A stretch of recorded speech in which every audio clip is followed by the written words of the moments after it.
ایک گاؤں میں ایک نیک دل کسان رہتا تھا جو ایمانداری اور محنت پر یقین رکھتا تھا۔ اس کا ایک چھوٹا سا کھیت تھا جس میں وہ محنت سے سبزیاں اور پھل اگاتا اور بازار میں بیچ کر اپنے خاندان کی گزر بسر کرتا۔ کسان ہمیشہ دوسروں کی مدد کے لیے تیار رہتا اور جو کچھ اس کے پاس ہوتا اسے ضرورت مندوں میں بانٹ دیتا۔ گاؤں کے سب لوگ اس کی ایمانداری اور دیانتداری کے قائل تھے۔ ایک دن جب وہ اپنی کھیت کی دیکھ بھال کر رہا تھا، اسے کھیت کے ایک کونے میں ایک عجیب سی روشنی نظر آئی۔ جب وہ قریب گیا تو اسے ایک پرانا مٹی کا گھڑا ملا جس پر کچھ سنہری حروف کندہ تھے۔ کسان نے گھڑا اٹھایا اور جیسے ہی اس کا ڈھکن کھولا، اندر سے ایک جن نمودار ہوا جو بہت خوش نظر آ رہا تھا۔ جن نے کہا، میں صدیوں سے اس گھڑے میں قید تھا، تم نے مجھے آزاد کیا ہے، اس لیے میں تمہاری 3 خواہشیں پوری کروں گا۔ کسان حیران اور خوش ہوا، لیکن وہ بہت نیک اور قناعت پسند آدمی تھا۔ اس نے سوچا کہ وہ ایسی خواہش کرے جس سے سب کو فائدہ ہو۔ کسان نے کہا، میری پہلی خواہش یہ ہے کہ میرے گاؤں میں ہمیشہ اچھی فصل ہو تاکہ کوئی بھی بھوکا نہ رہے۔ جن نے مسکرا کر کہا، یہ لو تمہاری پہلی خواہش پوری ہو گئی۔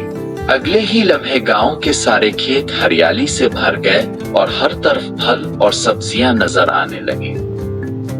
کسان نے دوسری خواہش کے بارے میں سوچا اور کہا، میں چاہتا ہوں کہ میرے گاؤں کے سب لوگ ہمیشہ صحت مند اور خوشحال رہیں۔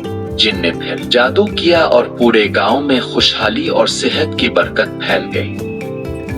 اب کسان کے پاس تیسری اور آخری خواہش کا موقع تھا۔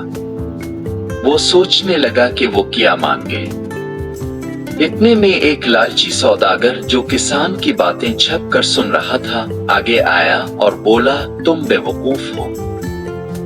تم نے اپنی 2 خواہشیں دوسروں کے لیے مانگ لیں، اب تیسری خواہش میں دولت مانگ لو تاکہ تم ہمیشہ آرام سے رہو۔ کسان نے مسکرا کر جواب دیا، میری تیسری خواہش یہ ہے کہ میرے دل میں ہمیشہ قناعت اور دوسروں کی خدمت کا جذبہ رہے تاکہ میں کبھی لالچی نہ بنوں۔ جن نے خوش ہو کر کہا، تم واقعی ایک نیک دل آدمی ہو، تمہاری تیسری خواہش بھی پوری ہوئی۔ جن نے گھڑے میں واپس جاتے ہوئے کہا کہ جو شخص لالچ کرے گا وہ کبھی سکون نہیں پائے گا۔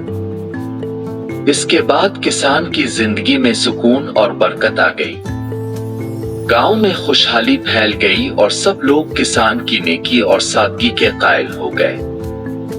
دوسری طرف وہ لالچی سوداگر جو دولت کا خواب دیکھ رہا تھا، حسد میں جلتا رہا لیکن کبھی خوشی حاصل نہ کر سکا۔ اس کہانی سے ہمیں یہ سبق ملتا ہے کہ سچی خوشی اور کامیابی صرف ایمانداری، نیکی اور قناعت میں ہے، جبکہ لالچ انسان کو کبھی سکون نہیں دے سکتا۔